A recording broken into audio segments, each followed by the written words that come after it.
गोदावरीच्या पाणी पातळीत पुन्हा वाढ झालेली आहे। मोठी बातमी आपण बघतोय नाशिकमधून। नाशिकला पावसानं चांगलंच झोडपून काढलेलं आहे। गोदावरीच्या पाणी पातळीत पुन्हा वाढ झाली आहे। काल आलेला पूर ओसरला आणि आज पुन्हा गोदावरीमध्ये पूरसदृश्य परिस्थिती निर्माण झालेली आहे। गंगापूर धरणातून करण्यात येणाऱ्या पाण्याच्या विसर्गामुळे रामकुंड आणि गोदाघाटच्या परिसरामध्ये पाणी पातळी वाढली आहे। अधिकचे अपडेट आमचे प्रतिनिधी अभिजित सोनवणे यांच्याकडून घेऊयात। अभिजित, आपण पाहिलं होतं काल दुतोंड्या मारुतींच्या पायाला पाणी लागलेलं होतं, आज काय परिस्थिती दिसते?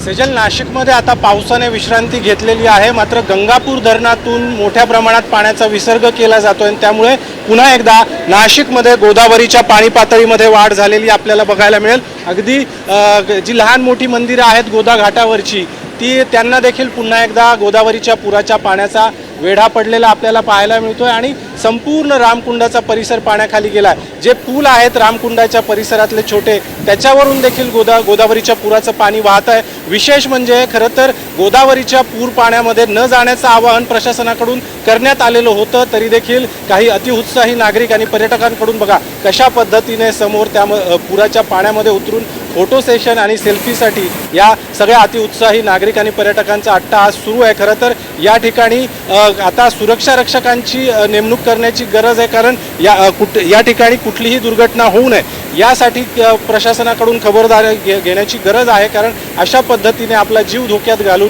अगदी गोदावरीच्या पूर पाण्यामध्ये पर्यटकांचा आणि नागरिकांचा सेल्फी आणि फोटो सेशन सुरू असल्याचं आपल्याला पाहायला मिळतंय। खरं तर काल ज्यावेळेस पूर आलेला होता त्यावेळेस या ठिकाणी महापालिकेकडून सुरक्षा रक्षक नेमण्यात आलेले होते, मात्र आज हे सुरक्षा रक्षक या ठिकाणाहून गायब आहेत, कुठेही सुरक्षा रक्षक दिसत नाहीये आणि परिणामी अशा पद्धतीने पुराच्या पाण्यामध्ये पर्यटकांचा आणि नागरिकांचा हा सगळा अतिउत्साह आपल्याला या ठिकाणी पर्यटकांनी हुल्लडबाजी करू नये हीच अपेक्षा आहे, कारण अनुचित प्रकार घडू शकतात। पाणी पातळी वाढली आहे।